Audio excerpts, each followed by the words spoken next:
everyone, this is Praveen here and welcome to Arrive Online Classes. Last time revision questions means very important questions जो कि हम कर रहे हैं, chemistry में भी कर रहे हैं कुछ क्वेश्चंस और हम बायो में भी क्वेश्चंस कर रहे हैं। मैं आपको बता दूं कि जो आपकी दो सीरीज़ है, एक तो बायोलॉजी के लिए जो आपकी सीरीज़ है टारगेट HP टेट 2021 के लिए, और जो दूसरी सीरीज़ है that is bio booster series, उसका कोई भी टॉपिक मिस ना करें क्योंकि वो सारे के सारे छोटे छोटे टॉपिक हैं विच इज़ वेरी इंपॉर्टेंट। तो आज की वीडियो में हम जो है कुछ मैं आपको प्रीवियस ईयर क्वेश्चंस और कुछ ऐसे इंपॉर्टेंट क्वेश्चन जो कि प्रोबेबिलिटी रखते हैं, जो आपका अभी जुलाई में टेट होने वाला है, उसके लिए हम क्वेश्चंस देखने वाले हैं। मैं आपको बता दूं कि मैं ऐसे ही स्लाइड पे लिख के आपको क्वेश्चंस और उनके आंसर्स बताऊंगी, तो प्लीज़ इसको फॉर्मेलिटी मत समझना। ये जस्ट टाइम को सेव करने के लिए, और आपको जो है वो आपका मेन मोटिव क्या है कि आपको क्वेश्चंस मिले और उनके आंसर्स मिले, प्लस उसको आप अंडरस्टैंड कर सकें। ठीक है, बीच में कभी कभार मैं आपको छोटी छोटी ट्रिक्स भी बताती हूँ वीडियोस में, ठीक है, जो आपको स्पेशली काम करती हैं आपके क्वेश्चंस के सही आंसर, मतलब जो कंफ्यूजिंग क्वेश्चन होते हैं उनके लिए सही आंसर फाइंड आउट करने के लिए। Okay, so let's start. चलिए लिखिए, आज का क्वेश्चन नंबर 1 है। देखो, जो ये मैं आपको ऐसे स्लाइड पे क्वेश्चंस करवाती हूँ वो 1 2 3 करके आप बताया करो मुझे कि हमने कितने क्वेश्चंस किए। ठीक है, जैसे आज की वीडियो में जितने क्वेश्चंस होंगे मेरे को कमेंट सेक्शन में बताना कि टोटल कितने क्वेश्चंस हुए। ओके, फर्स्ट क्वेश्चन हम करते हैं कि जब बॉडी में जो है यूरिक एसिड बढ़ जाता है, ठीक है, यूरिक एसिड बढ़ जाता है तो क्या होता है। ठीक है, यूरिक एसिड बढ़ने से जो है हमारी जो पाँव के टार्सल्स होते हैं, टार्सल से पीछे जो बोन्स होती है वहाँ पे हाई प्रेशर क्रिएट होता है और वहाँ पे बहुत ज़्यादा दर्द होती है, कॉमनली जिसे हम गठिया रोग कहते हैं वो हो जाता है हमें। ठीक है, इसके बाद मलेरिया जब होता है, ठीक है, जो मलेरिया जब होता है तो किस ऑर्गन का साइज जो है इंक्रीज हो जाता है, तो आंसर आपका हो जाएगा स्प्लीन। ठीक है, स्प्लीन जो कि एक आपका इम्पॉर्टेंट बॉडी ऑर्गन है। नेक्स्ट क्वेश्चन देखिए, जो डेंगू है, ठीक है, डेंगू को कौन कॉज करता है, इसके लिए वेक्टर पूछा जाता है। वेक्टर वो होता है जो इस डिजीज़ को एक जगह से दूसरी जगह स्प्रेड करने में हेल्प करता है, तो एडिस जो है इसका आंसर हो जाता है एडिस मस्किटो। ओके, एक टर्म मैं लिख रही हूँ यहाँ पे, एंथोफोबिया। एंथोफोबिया क्या होता है, फोबिया है, डर है, किससे, फूलों से, फ्लावर्स से डर लगना, क्या हुआ, वो हो गया फूलों से डर, मतलब फ्लावर्स से डर क्या हो गया, एंथोफोबिया हो गया। नेक्स्ट क्वेश्चन यहाँ से आता है हाइड्रोफोबिया वाला क्वेश्चन। ठीक है, हाइड्रोफोबिया से और क्वेश्चन भी पूछते हैं। पहली बात, हाइड्रोफोबिया मतलब वाटर से डर लगना, पानी से डर लगना। जब जो है आपको रेबीज़ डिजीज़ हो जाती है, ठीक है, रेबीज़ डिजीज़ हो जाती है, उस टाइम पे ये जो है आपको हाइड्रोफोबिया हो जाता है। ठीक है, ग्वाइटर डिजीज़ से रिलेटेड क्वेश्चन कि कौन सी ग्लैंड जो है, पहली बात क्यों होता है, जब आयोडीन की जो है कमी हो जाती है, आयोडीन हमारी न्यूट्रिशन में उसकी जो है डेफिशिएंसी हो जाती है, तब ये कॉज होता है। प्लस इसमें और क्वेश्चन पूछा जाता है कि कौन सी ग्लैंड का साइज़ इंक्रीज होता है ग्वाइटर में, तो जो हमारे गले के पास जो है, हमारे लेरिंग्स फेरिंग्स के पास जो है कौन सी ग्लैंड होती है, थायराइड ग्लैंड होती है, जो उसका साइज़ जो है इंक्रीज हो जाता है, जिसे हम कॉमनली क्या कहते हैं, घेंगा नामक रोग कहते हैं ग्वाइटर को। ठीक है, चलिए नेक्स्ट क्वेश्चन देखते हैं। जो आपकी EEG है उसकी full form that is electroencephalograph. ठीक है, ब्रेन से रिलेटेड है।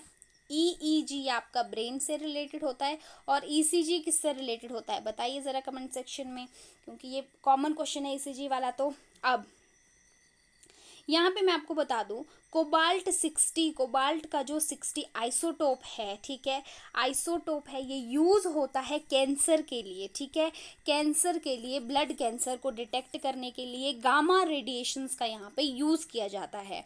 ओके, नेक्स्ट बात करते हैं, जो जॉन्डिस होता है, ठीक है, क्यों होता है जॉन्डिस? जब हमारे ब्लड में हाई लेवल हो जाता है किसका, मैं यहाँ पे लिख रही हूँ उस पिगमेंट का नाम, that is bilirubin.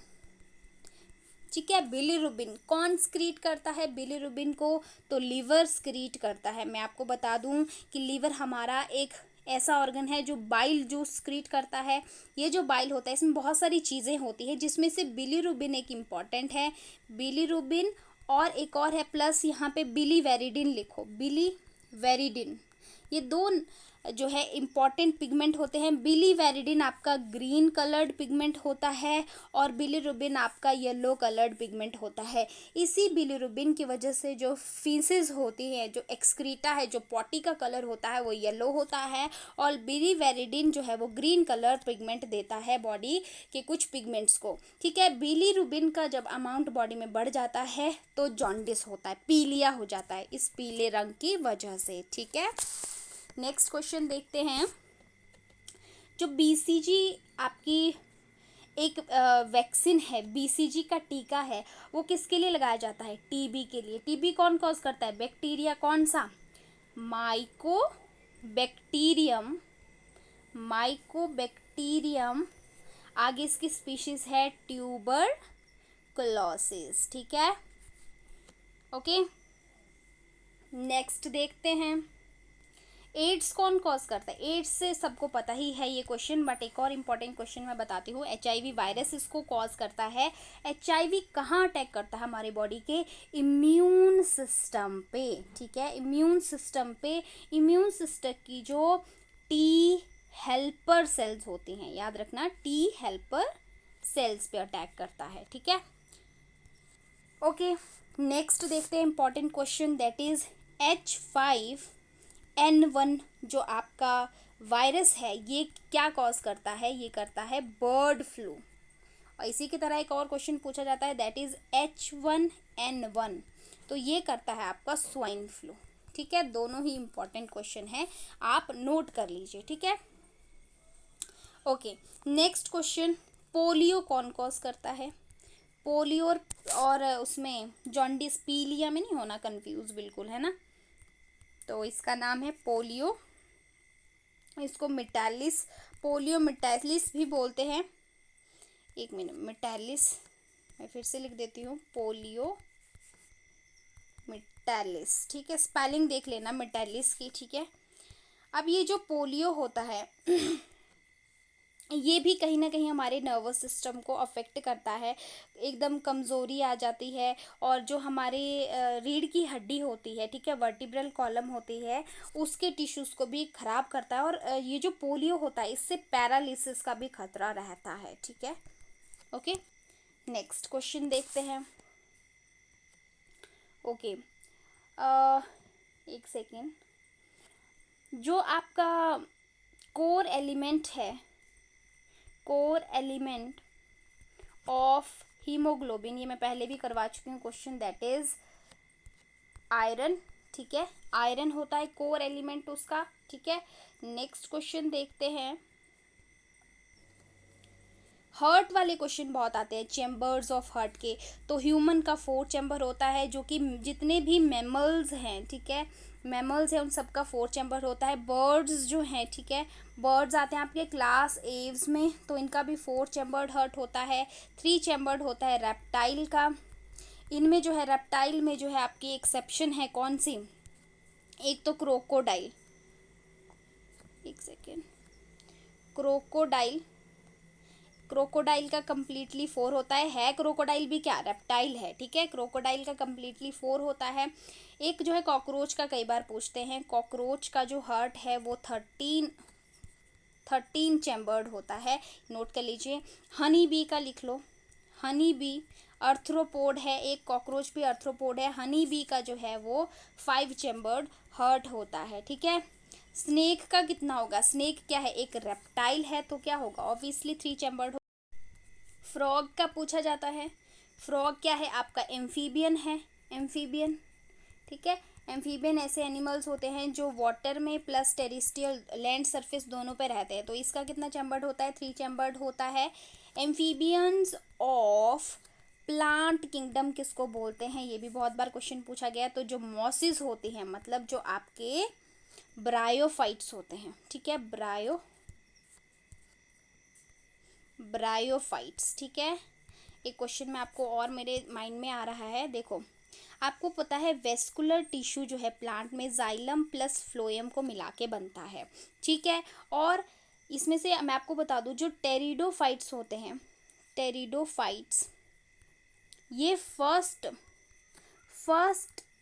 Terrestrial plant हैं हैविंग, लिख लो, हैविंग वेस्कुलर टिश्यू। इस तरीके से क्वेश्चन आता है, पहले ऐसे कौन से प्लांट है टेरिस्ट्रियल जिनके पास वेस्कुलर टिश्यू है, तो यही है वो।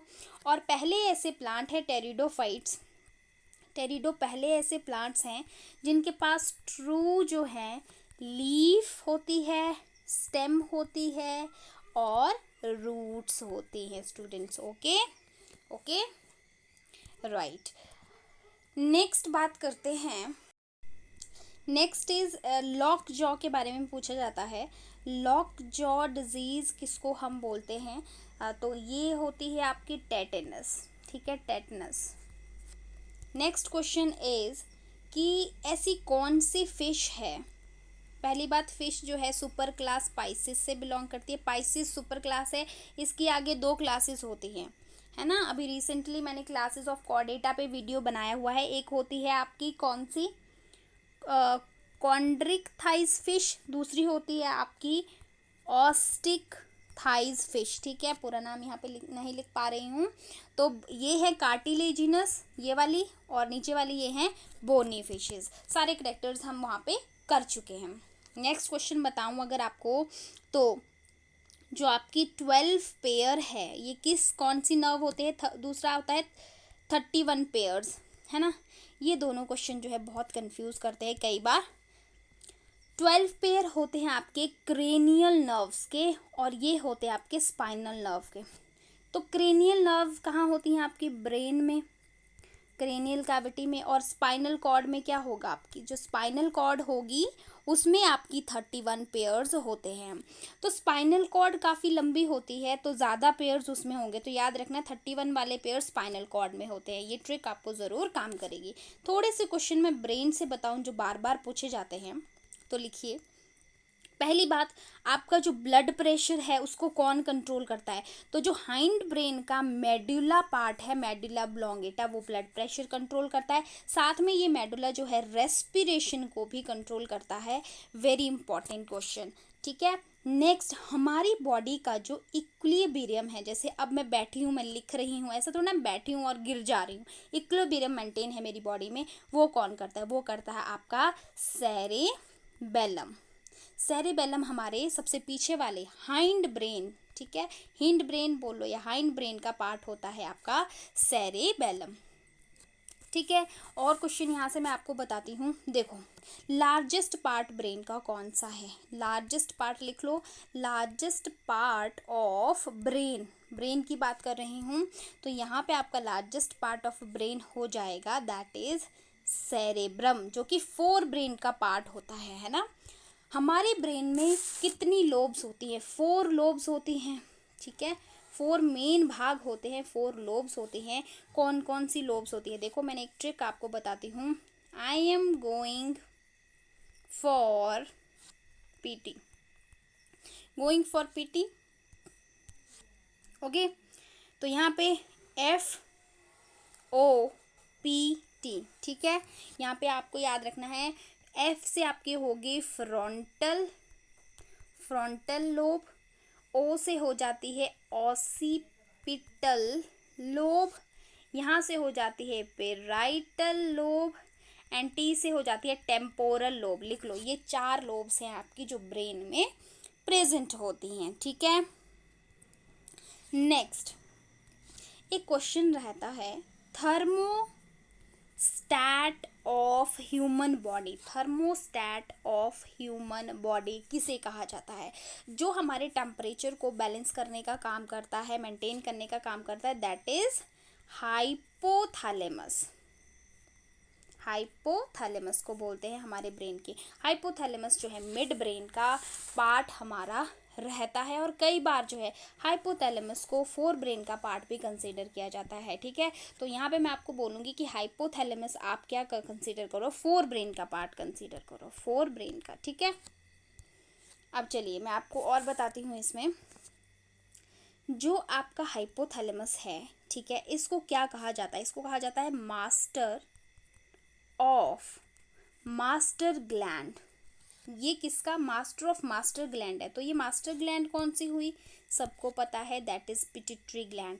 पिट्यूटरी ग्लैंड को भी कौन कंट्रोल करता है, हाइपोथैलेमस कंट्रोल करता है, इसीलिए हाइपोथैलेमस को मास्टर ऑफ मास्टर ग्लैंड कहा जाता है।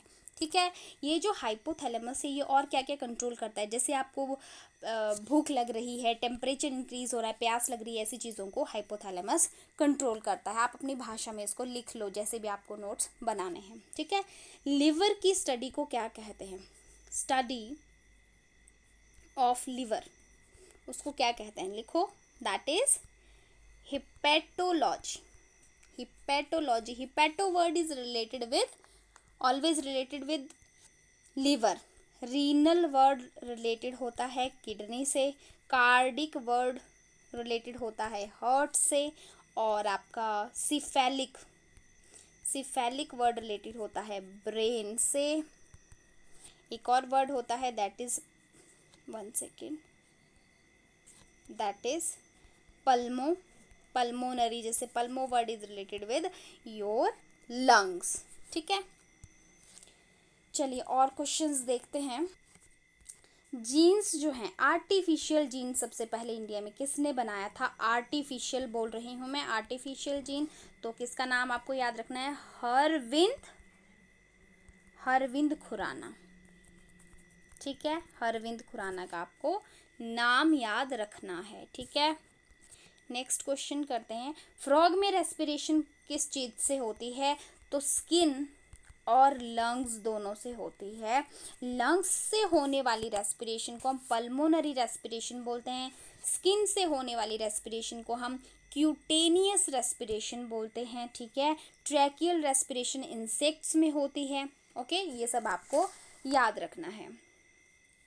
नेक्स्ट करें, हमारी जो सलाइवा है, सलाइवा में कौन सा एंजाइम प्रेजेंट होता है, that is ptyalin enzyme, which is also known as salivary amylase. ठीक है, सलाइवरी अमाइलेज उसको बोलते हैं। ये सारे वेरी वेरी इंपॉर्टेंट क्वेश्चंस हैं जो भी अभी मैं आपको करवा रही हूँ।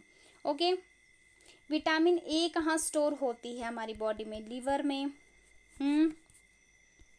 ओके, नेक्स्ट क्वेश्चन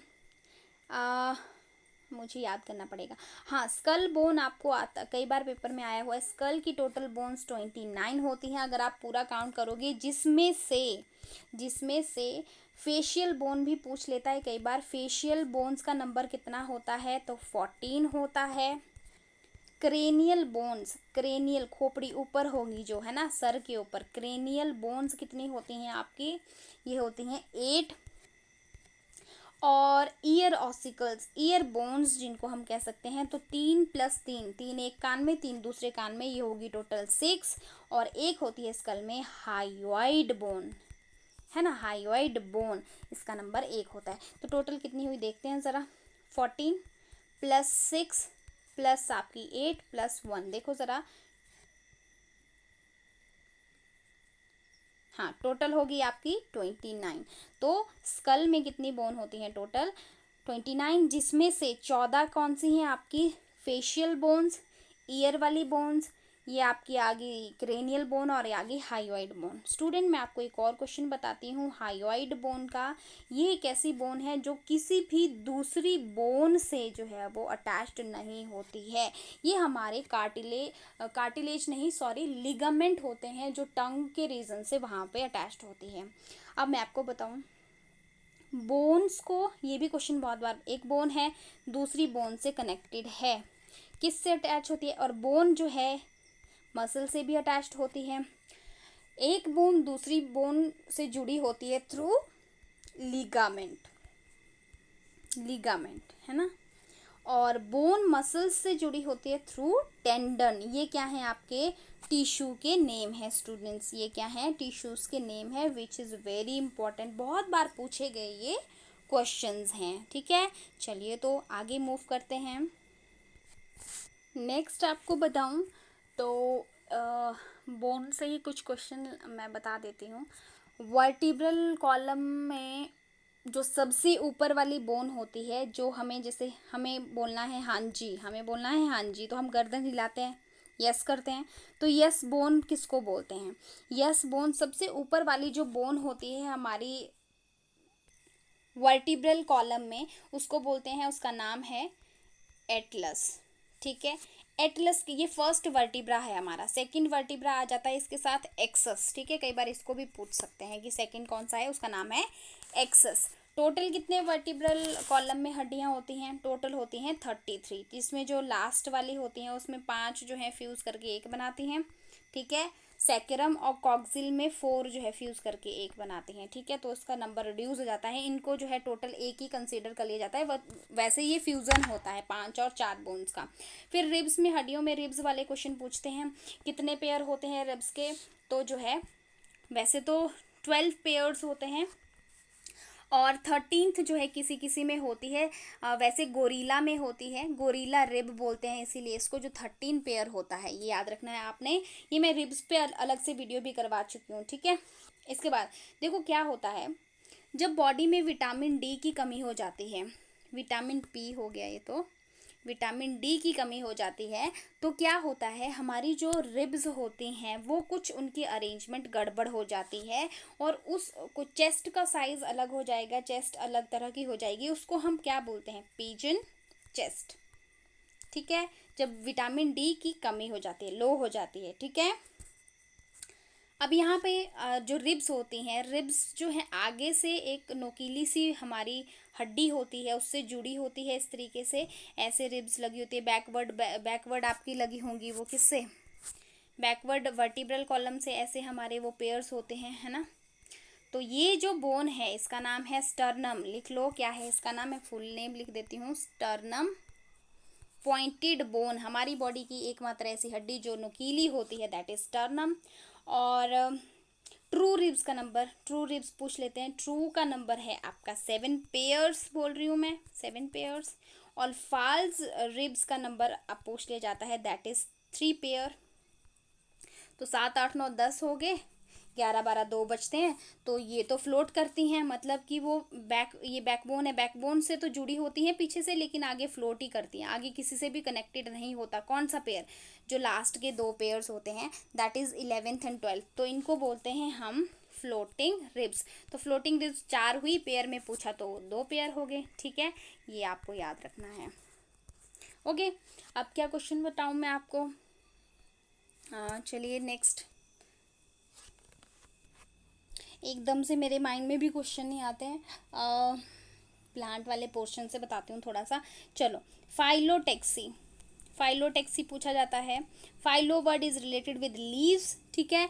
तो ये क्या होता है कि किसी टहनी पे किस तरीके से जो है वो लीव्स जो है अरेंज्ड हुई हैं, तो arrangement of leaf is known as phyllotaxy, ठीक है। नेक्स्ट बात करती हूँ यहाँ पे, पता है एक चीज़ और मैं बताती हूँ आपको, वेनेशन के बारे में पूछा जाता है। एक टर्म है दैट इज वेनेशन। तो वेनेशन होगा कि लीफ में जो वेन्स होती हैं, ये जो मैं बना रही हूँ, वेन्स मैं किसी और कलर से बनाती हूँ, ये मैं ग्रीन कलर से जो बना रही हूँ दैट इज वेन्स। और अब मैंने ग्रीन कलर को आगे और डिवाइड कर दिया, देखो ब्लू कलर में, तो जो ब्लू वाली हैं, ठीक है, ये होगी वेन लेट्स, और ये जो ग्रीन कलर की है ये वेन्स हैं। तो अब पूछा जाता है arrangement of veins and veinlet on the leaf is known as venation, okay. अब आप देखते हो कुछ लीफ में ऐसे दिखता है, कुछ में आप देखोगे ऐसे ऐसे लाइंस होती हैं, सिंपल पैरेलल, तो वो क्या चीज़ होती है? वहाँ से भी क्वेश्चन बनते हैं। देखो, अगर लीफ में ऐसी अरेंजमेंट है, इस तरीके की मैं बना देती हूँ, ऐसे आपको ज़्यादा बेटर समझ आएगा। और एक लीफ में बनाती हूँ, ऐसे है कोई लीफ, उसमें जो है सीधी सीधी लाइंस हैं, ऐसे हैं, है ना। तो अब यहाँ से पूछते हैं, पहली बात, इन दोनों वेनेशन को क्या बोलते हैं? तो ये है आपकी रेटिकुलेट, रेटिकुलेट वेनेशन, नेम लिख लो। और ये है आपकी पैरेलल वेनेशन, ठीक है, वेनेशन है। अब ये क्वेश्चन कैसे आता है, क्वेश्चन पूछता है कि reticulate venation is common in which plants, तो ये होती है आपकी डाइकोट्स में कॉमन। ठीक है, डाइकोट क्या है, एंजियोस्पर्म का ही पार्ट है, एंजियोस्पर्म की ही आगे क्लासेस पढ़ते हैं, डाइकोटिलिडन है ना, और ये आपकी होती है मोनोकॉट में। ठीक है, मोनोकॉट में याद रखना है। मैंने आपको ट्रिक भी करवाई है, इस पर मैंने एक ट्रिक बनाई हुई है बायो बूस्टर सीरीज में, उसको देख ले, उसमें मैंने और भी क्वेश्चंस करवाए हुए हैं, है ना। अब एक और चीज़ मैं आपको यहाँ पे बताती हूँ। मान लो कोई प्लांट है, उसकी लीव्स में रेटिकुलेट वेनेशन है और वो पेड़ बहुत बड़ा है, बहुत टॉल है। ऐसा नहीं है कि उसको, अब हमें देखना है कि उस प्लांट की जिसकी जो लीव्स हैं वो रेटिकुलेट वेनेशन शो कर रही हैं, उसकी रूट्स कैसी होंगी। ध्यान से सुनना मेरी बात, जिसकी रेटिकुलेट वेनेशन है, रूट्स कैसी होंगी, तो उनमें रूट्स होती हैं इस तरीके की, टैप रूट सिस्टम, बिल्कुल ऐसे। ठीक है, एक मेन रूट होती है और छोटे छोटे फाइबर्स उसमें होते हैं। ये है आपका टैप रूट सिस्टम। मैं स्लाइड कैंसिल कर रही हूँ ताकि आपको क्लियरली बता सकूँ। एक मेन रूट होती है किसी प्लांट में और उसमें सिर्फ छोटे छोटे फाइबर्स निकले होते हैं, इस तरह के रूट को हम टैप रूट सिस्टम बोलते हैं। अब मैंने बोला कि बड़ा सा प्लांट है, अब उसको उखाड़ के थोड़ा ना देख सकते कि उसकी रूट्स कैसी हैं, तो उसके सिर्फ पत्ते देखने हैं। अगर पत्तों में ऐसे उलझी हुई वेन्स हैं तो रूट कैसी होगी, एकदम सीधी सीधी। अगर मान लो कोई प्लांट है जिसकी लीव्स में क्या बिल्कुल सीधी सीधी वेन्स हैं, तो उसकी रूट्स जो ऐसे ऐसे उलझी होंगी, मतलब पता नहीं लगेगा कि मेन रूट कौन सी है। तो ऐसी रूट्स को हम बोलते हैं फाइब्रस फाइब्रस रूट सिस्टम। ठीक है, तो याद रखना है आपने, फाइब्रस रूट सिस्टम मोनोकॉट में कॉमन होता है, टैप रूट सिस्टम डाइकॉट्स में कॉमन होता है, और टैप रूट सिस्टम जिम्नोस्पर्म में भी कॉमन होता है। ठीक है, जिम्नोस्पर्म जो कि आपके हायर क्रिप्टोगैम है ना। ऐसे प्लांट्स जो सीड जो हैं, कुछ ऐसे होते हैं सीडलेस प्लांट होते हैं, सीड नहीं बनते, और कुछ में सीड बनते हैं। सीड बनते हैं जिनमें, उनको हम बोलते हैं फिनेरोगैम्स। ठीक है, और जिनमें सीड नहीं बनते उनको बोलते हैं क्रिप्टोगैम्स। ठीक है, ये टर्म्स आपने याद रखनी है। क्रिप्टोगैम्स कौन कौन से होंगे, एल्गी, ब्रायोफाइट्स एंड टेरिडोफाइट, और फिनेरोगैम आपके आ जाते हैं gymnosperm and angiosperm. Angiosperm commonly हम क्या बोलते हैं, फ्लावरिंग प्लांट्स बोलते हैं। चलिए और क्वेश्चंस में रिमाइंड करती हूँ। एक क्वेश्चन आ रखा था टेट में, वो था कंजक्टिव टिश्यू का, कंजक्टिव टिश्यू का। ठीक है, ये हेडिंग डाल लो आप, उसके बाद मैं ये मिटा रही हूँ यहाँ से, फिर मैं बताती हूँ। देखो, जब हम इंटरनल स्ट्रक्चर देखते हैं, मान लो ये एपिडर्मिस है, इसके ऊपर ये हेयर्स हैं और उसके ऊपर फिर यहाँ पे टिश्यू है। ठीक है, इस तरीके से हम सेंटर वाला पोर्शन में डायरेक्टली बात करूँगी यहाँ पे। मान लो इसमें जो है इस तरीके से प्रोटोजाइलम मेटाजाइलम, प्रोटो मेटा अंदर को, प्रोटो मेटा, ये जाइलम अरेंज है, और इसमें मैं फ्लोएम यहाँ पे है, मान लो फ्लोएम यहाँ पे है। अब मैंने बोला आपको, क्या बोला, कंजक्टिव टिश्यू। ये एक ऐसा टिश्यू होता है जो जाइलम और फ्लोएम के बीच में, यहाँ यहाँ मैं दूसरा कलर लेती हूँ, यहाँ यहाँ जो टिश्यू है, यहाँ यहाँ, ठीक है, वो क्या होगा, आपका कंजक्टिव टिश्यू होता है। ये पूछा गया डायरेक्ट, एनसीईआरटी से क्वेश्चन पूछा गया है। एनसीईआरटी पढ़ना आपके लिए ज़रूरी हो जाता है, मैं हमेशा ही कहती हूँ, लेकिन अभी टाइम बहुत कम है। चलो कुछ क्वेश्चंस मैं आपको जो डायरेक्ट एनसीईआरटी से, जो कि यूजुअली हम स्किप कर देते हैं, वैसे क्वेश्चंस बताती हूँ आपको। ठीक है, चलिए एक क्वेश्चन आ रखा था आपको, फैलोजन की फैलम सेल्स का था, तो उसका कंसेप्ट थोड़ा सा मैं आपको बता देती हूँ। देखो, प्लांट में जो एक लेयर होती है दैट इज पेरिडर्म। ठीक है, पेरिडर्म जो लेयर होती है वो 3 लेयर, सब लेयर्स उसकी होती हैं। पहली फैलम जिसको बोलते हैं फैलम, दूसरी होती है फैलोजन, लिख लो पहले इसको, फिर मैं बताती हूँ एग्जैक्टली कहाँ पे होती है, और तीसरी होती है आपकी फैलोडर्म, फैलोडर्म। ठीक है, इनके अदर नेम मैं आपको लिखवा देती हूँ विच इज़ इम्पॉर्टेंट। फैलम जो है इसको कॉर्क कहते हैं, तो अब आपको ध्यान में आ ही गया होगा कि कॉर्क कहाँ होती है। और ये जो फैलोडर्म होता है इसको जो है सेकेंडरी कॉर्टेक्स कहते हैं। लिख लो पहले, ये बना लो जल्दी से, इसको यहाँ से बना लो, सेकेंडरी कॉर्टेक्स है, पूरा लिख लेना आप लोग। इसके बाद जैसे जो बाहर वाली लेयर होती है प्लांट की, मैं सिर्फ स्टेम की बात करूँ अगर, तो यहाँ पे कुछ रप्चर्ड सेल होंगी, ऐसे टूटी फूटी सेल्स होंगी। ठीक है, और फिर यहाँ पे आपकी एपिडर्मिस होगी ऐसे, है ना, रफ सा बना रही हूँ अभी क्योंकि टाइम हमें सेव करना है। फिर यहाँ पे स्पेशल सेल की लेयर होगी, उसकी भी कुछ सेल्स जो हैं टूटी हुई होंगी, है ना, ऐसे ये जो है 2-3 लेयर्ड होगा। फिर इसके साथ अंदर को कॉर्टिकल सेल्स होंगी, ठीक है। तो यहाँ पे ये रप्चर्ड एपिडर्मिस है आपकी, ठीक है। यहाँ पे ये बना देता है कॉर्क कैम्बियम, आपको याद रखना है, और ये होता है आपका सेकेंडरी कॉर्टेक्स होता है, ठीक है। अब देखो जो फेलोजन है, ठीक है, फेलोजन, अब मैं ये नई टर्म बता रही हूँ तो देखो, फेलोजन कट करता है सेल्स को, मतलब सेल्स बनाता है, बाहर वाली सेल्स भी अंदर वाली, मतलब अपनी सेल्स बाहर को भी कट करता है, अंदर को भी, मतलब बनती आउटर साइड को भी है, अंदर वाली साइड को भी बनेगी, आउटर साइड को भी बनेगी, ठीक है। आउटर साइड को जो सेल्स बनाएगा वो होगी आपकी कॉर्क की सेल्स, जिसको हम फैलम कहते हैं, ठीक है। और जो आपकी इनर साइड को होगी पेरेन्काइमेटस, सेकेंडरी कॉर्टेक्स का हिस्सा होंगी, ठीक है। ये थोड़ा सा डीप हो जाता है टॉपिक, इसको ज़्यादातर मैं, अगर मेरे पास डायग्राम अच्छा होता तो मैं ज़्यादा बेटर आपको समझा पाती, लेकिन थोड़ा सा जो मैंने बताया कि पेरिडर्म की 3 लेयर्स होती हैं उसको ध्यान रखना। एक और क्वेश्चन मैं बता देती हूँ, लेंटिसेल्स, मैं बोल रही हूँ लेंटिसेल्स ये भी क्या करती हैं, एज अ स्टोमेटा कभी कभी प्लांट में काम करती हैं। ये कहाँ प्रेजेंट होती हैं आपके, ये भी जो बार्क होता है उसके ऊपर आपकी प्रेजेंट होती है, मतलब स्टेम पे प्रेजेंट होती हैं, और आउटर मोस्ट एनवायरमेंट से इंटरनल स्टेम टिश्यू को कनेक्ट करने का काम करती हैं। वुडी प्लांट्स में ये होती है लेंटिसेल्स, याद रखना है आपने। इसके बाद एक आपको मोरुला वाला क्वेश्चन मेरे माइंड में आ रहा है। मोरुला जो है पूछा जाता है कितने सेल्ड होता है, तो according to NCERT 8 to 16 celled होता है, याद रखना है आपने। डायरेक्ट जो है वो लाइन दे रखी है एनसीईआरटी में। जब जो है आपको पता है कि जब मेल एंड फीमेल जो गैमीट्स होते हैं जब ये फ्यूज़ करते हैं, फर्टिलाइजेशन होता है तो जाइगोट बनता है। जब ये जाइगोट ग्रो करता है, जाइगोट सिंगल सेल्ड होता है, वो उसका टूटना, नई सेल्स बनना, 2, 4, 6 ऐसे उसमें माइटोसिस होना, इस प्रोसेस को, जो ये ब्रेक डाउन हो रहा है, इसी प्रोसेस को हम बोलते हैं क्लीवेज।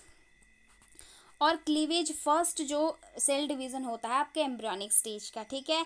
जब तक जो है ब्लास्टोसिस्ट नहीं बनता है, ठीक है, मतलब ये सेल्स जो हैं बड़ी होके बहुत ज़्यादा सेल्स नहीं हो जाती, मैंने कहा ब्लास्टोसिस्ट नहीं बन जाता, जब इसमें बहुत सारी सेल्स बन जाएंगी तब ये जाके यूट्रस में फिक्स होता है। जब ये फिक्स होगा उस प्रोसेस को हम बोलते हैं इम्प्लांटेशन। इम्प्लांटेशन, ठीक है, फिक्स हो जाना यूट्रस के अंदर, और ये इम्प्लांटेशन जब हो जाती है उसके बाद प्रेगनेंसी जो है वो कंफर्म होती है, राइट।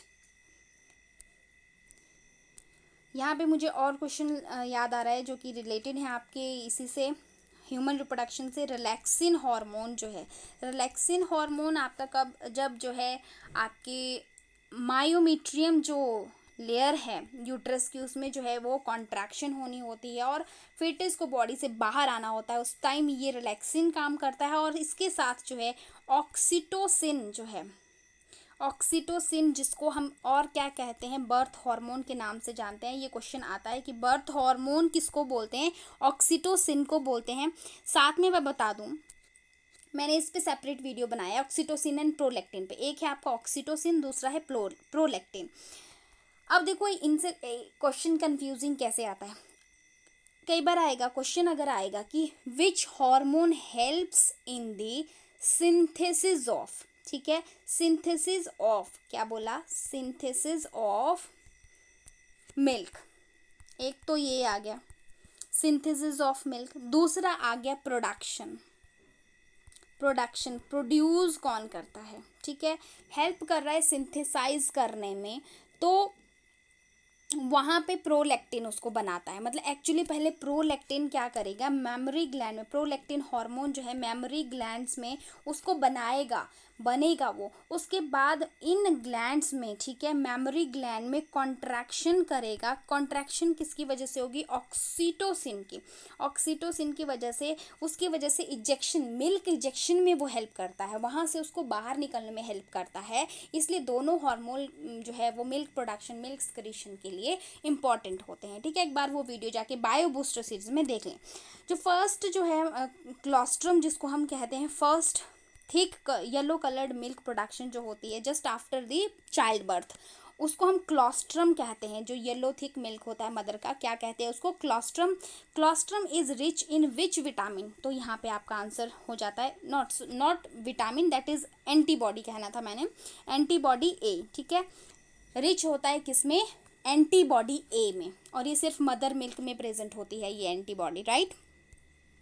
आई थिंक बहुत हो गया है क्वेश्चंस। अब हम नेक्स्ट क्वेश्चंस नेक्स्ट वीडियो में करेंगे। वैसे भी आज जो है थोड़ा सा बिजी शेड्यूल था, और गर्मी भी बहुत ज़्यादा हो रखी है ना।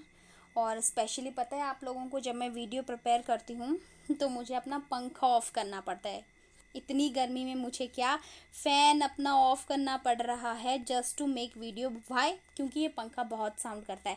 जब इसकी नॉर्मल साउंड भी वीडियो में ऐसी आती है कि पता नहीं क्या, पीछे तो जैसे जनरेटर ही चलाया हुआ है, जिसकी वजह से बहुत मुझे लगता है कि डिस्टर्बेंस होगी ऑडियंस को। तो देखो मुझे फ़ैन भी बंद करना पड़ रहा है। लेकिन आज थोड़ी बारिश हो गई है तो ठंडा है मौसम, है ना, इसलिए मुझे सुबह सुबह या शाम को वीडियो, दोपहर को तो मैं बिल्कुल वीडियो नहीं बना सकती विदाउट फ़ैन। ओके चलो कोई नहीं, ऑल द बेस्ट। जैसे मैं हमेशा आपको all the best her video में अब बोल रही हूँ, क्योंकि टैट नज़दीक है, मैं चाहती हूँ सबका टैट हो जाए। Good luck. Okay then bye bye, मिलते हैं हम नेक्स्ट वीडियो में। ओके आप हमारे चैनल को सब्सक्राइब कर सकते हैं और देख सकते हैं बहुत सारी डिफरेंट प्लेलिस्ट में डिफरेंट वीडियोस।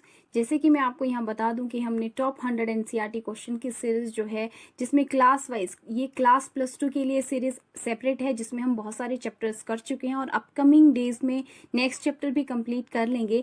इसके बाद एक सीरीज़ यहाँ पे इंपॉर्टेंट आपको मिलती है, जो है target HP TET biology section के लिए। इसमें जो है बायोलॉजी रिलेटेड जितने भी according to HP TET question जो है वो डाले गए हैं, वो क्लास +1 क्लास +2 के अकॉर्डिंग और प्रीवियस ईयर क्वेश्चन के अकॉर्डिंग है।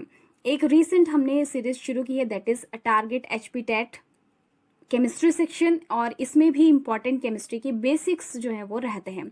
एक प्लेलिस्ट आपको मिल जाएगी जिसमें बायोमॉलिक्यूल हमने जो है वो कंप्लीट किया है, बायोमॉलिक्यूल के बेसिक प्लस इसमें सारे नोट्स भी आपको मिल जाएंगे। ये जो प्लेलिस्ट है इसमें HP टेट से रिलेटेड जो नोटिफिकेशन वगैरह होता है उसको हम जो है अपलोड करते हैं। इसके बाद जो है बायो बूस्टर सीरीज आपको मिल जाएगी वेरी इंपॉर्टेंट टॉपिक्स के लिए, जिसमें आपको कुछ टॉपिक्स की ट्रिक्स और हैक्स में मिलेंगे।